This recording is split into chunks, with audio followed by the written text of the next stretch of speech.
This is City Scrapper. Thank you so much for joining me today. Today I'm making a 12 by 12 inch layout and I'm using a scrap timber prompt, and the prompt is selfie.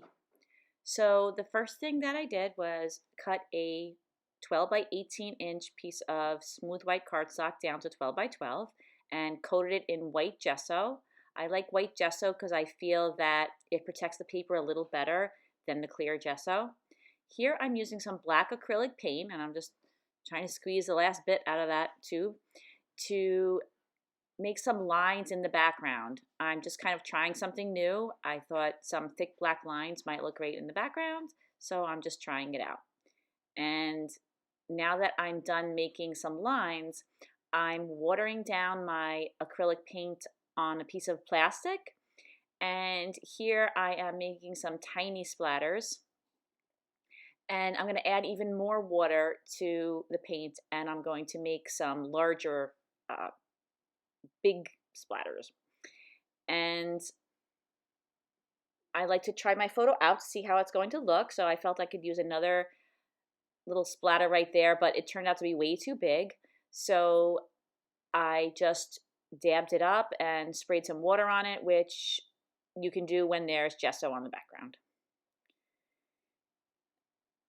And I'm just continuing to add splatters in places that I think they're going to look good, the big ones and the small ones, adding a little bit more water so that paint will drip well. And then I dried it with my heat tool. Now that it's dry, I am adding some white acrylic paint splatters, and I add white acrylic paint splatters many times throughout this video. I never seem to be able to add too many, so I'm just continuing to add them. That I think that it adds a nice little touch to the black stripes.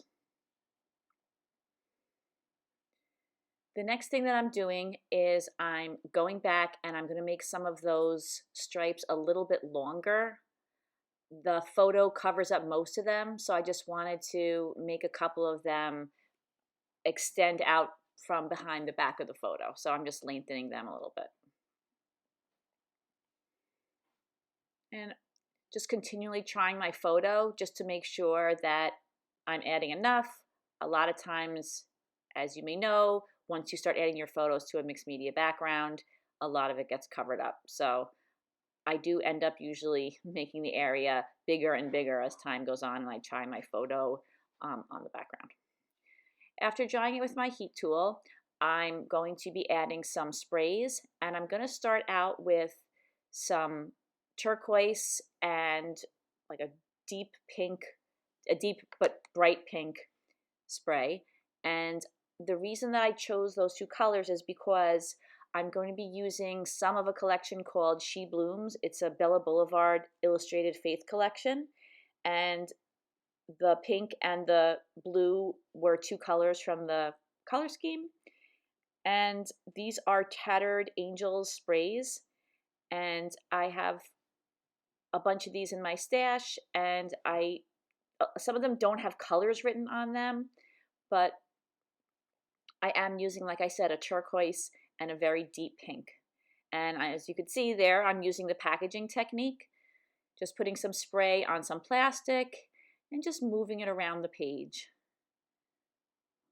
putting it in various spots where you'll be able to see it once I put the photo on top. So this picture that I'm going to be using is a selfie of my daughter that she took, I'd say about 5 years ago, maybe a little bit more. And I just thought it was a great picture of her. I don't have any story behind it, so there's not going to be any journaling on this page, but I thought it was the perfect match for the prompt of selfie. So you can see that I'm continuing to add some pink sprays. The spray bottle that I had didn't spray. The nozzle must have been clogged, so I just used the nozzle to put some on a piece of plastic, and I'm just continuing to add it around the outside. And right now, I feel like this background looks a little funky, but you know, when you put the picture and the embellishments on, it always makes it look way better. So it is great to have gesso in the background. I was able to clean up a little bit of extra spray that I had on there. And then as you saw, the black acrylic paint, it does really protect the background and enable you to make a lot of changes. Now I continue to go back and forth between the white splatters, some black splatters, some more blue sprays. I'm just continuing to add whatever I think is necessary to get the background to the point where I like it. And I do always dry my layout in between each application of a different color or a different kind of paint. So the challenge that I'm participating in here is for Scraptember. It's a Facebook group that you can join, scrapbookers can join.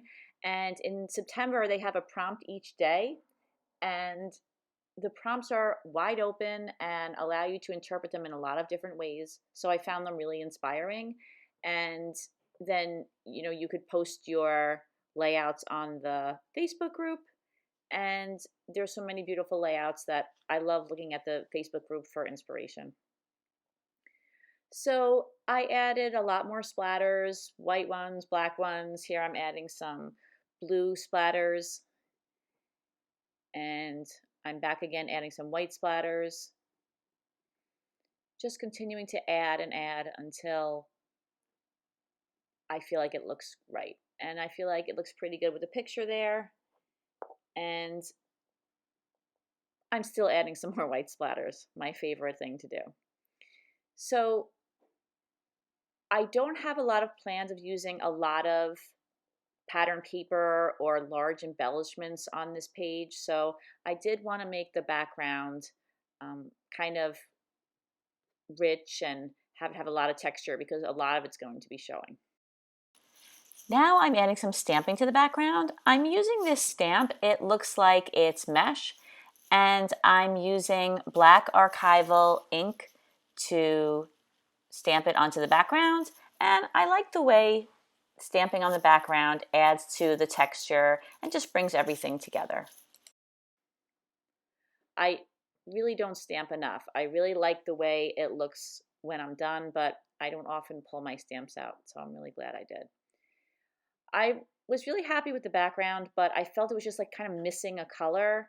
So I looked at the papers I was going to use, and I noticed that in the collection there was also a yellow. And so I decided to add some yellow to the background too. And I think that the yellow really just brought everything together, just those small areas of yellow. I think it really helped to bring the blue and the pink together, and I feel it looks more balanced now. So I did get a lot of splatters over on the sides. Some of them I put there intentionally, and some of them kind of wandered over there. But I'm just thinking now that it looks a little messy. So I'm using some gesso over the splatters that have already dried there.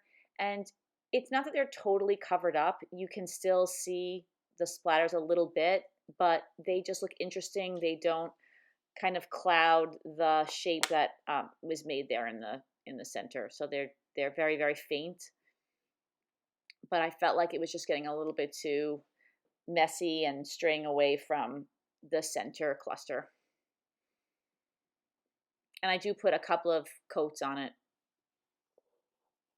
And it's important to make sure that it's dry between coats. I did dry it. I didn't include that, or here I included it here, but I did dry it in between every coat just so that it really faded out those spots. And now I'm going back in and putting more splatters, but just a few more splatters. I didn't want black ones. I didn't want the transition from the part that I gessoed over to the center to be too abrupt. So I just wanted to put a couple of splatters along there just so that it went together and it blended. So now I'm working on the background. I'm using a black piece of paper, and then I had a black and white piece of paper in my stash. I don't know who the manufacturer of that paper is, that black and white paper. You'll see it in a second. But I have quite a few pieces of that paper. And also this piece of mixed media paper, it's a little bit warped at this point. So I usually gut out my papers to save them, but I left this one, the black one that you'll see momentarily, I left it whole without gutting it because I wanted there to be a base for the mixed media page. It'll help flatten it out. And if I gutted it, the whole thing would just be more flimsy. So with those two pieces of paper, the black and white one and the black one, it provides a good base for that slightly warped mixed media page. Now I'm taking the mixed media page and I'm adding lots and lots of my ATG adhesive to the back. And when I press that down carefully, making sure there's no bumps, it will really help the paper to not buckle anymore and to lay flat. And it's really not a big deal if it buckles, but sometimes when I'm trying to take photos, it's very hard to take photos of a warped layout, especially when you have a border like the one I have there. So now it's nice and flat. And these now are those Bella Blvd Illustrated Faith Sheep Blooms papers. And I'm just going through mainly just the scraps. I don't end up using much of the collection at all. It was really ended up serving just as an inspiration for the colors. But I am going through the scraps and the pieces of paper in the collection and trying to find papers that I think look nice behind the photo. And just layering those in there and attaching those. And now that I have the layers behind the picture the way I want them, I do end up adding some additional papers, but they don't stay. Yeah, I end up taking those away. So now I'm just using some of that fun foam to back my photo, make it pop up a little bit from the background. I'm just cutting an extra strip just to make sure the whole back is covered up with that foam. I do like the thickness of the foam, and I do think that it pops up the picture just enough from the background. So now getting my picture attached to the background, and I decided just to use the title that is the same as the prompt, Selfie. And I couldn't find any black letters that I liked. I like these white letters, so I decided to put them on this little speech bubble. And there were other things written on there. I don't remember what they were, but they really weren't relevant to the selfie. But once I put all those letters on there, you couldn't read them at all. So I thought that was the perfect thing to use. And I didn't like the way the pink kind of blended into the background, so I decided just to put a little border of black around the outside. And now just attaching that down with my ATG gun. So I have my photo, my background, my title in place, and now I'm just adding some embellishments to the background. And for the embellishments in the background, I started off using several of the Illustrated Faith embellishments that were, not they didn't come with the paper, but they coordinated with the paper. And I ended up taking most of them off and just using tiny embellishments. I use a lot of these Bella Blvd stars. I got them from Tuesday Morning a while back in all different colors, and they happen to match. These are Studio Calico enamel stars and circles. And I'm just playing around a lot with them, and I don't show you everything. I spend a very long time taking stars and arrows and little circles and moving them around the page. And I just try to balance the colors. If I have blue in one area, I try to make sure that it's in another area, or pink or yellow. I just try to make sure that it looks balanced to the eye. And now I'm going back in with some black paint. I kind of felt like that black stripe, the shape of it, I didn't really like it. So I'm just going in and adding a little bit more black paint. And now I don't want to splatter again because I don't want to get the paint all over my photo. So I just used the tip of that piece of plastic that's attached to the nozzle to make a couple of little white dots. So that's my layout for today. I hope you enjoyed the video. I hope you found something inspiring in the video. Thank you so much for watching. I hope that you will like and subscribe to my channel. And if you're already a subscriber, thank you so much. I will see all of you again soon. Have a great day, everybody. Take care. Bye-bye.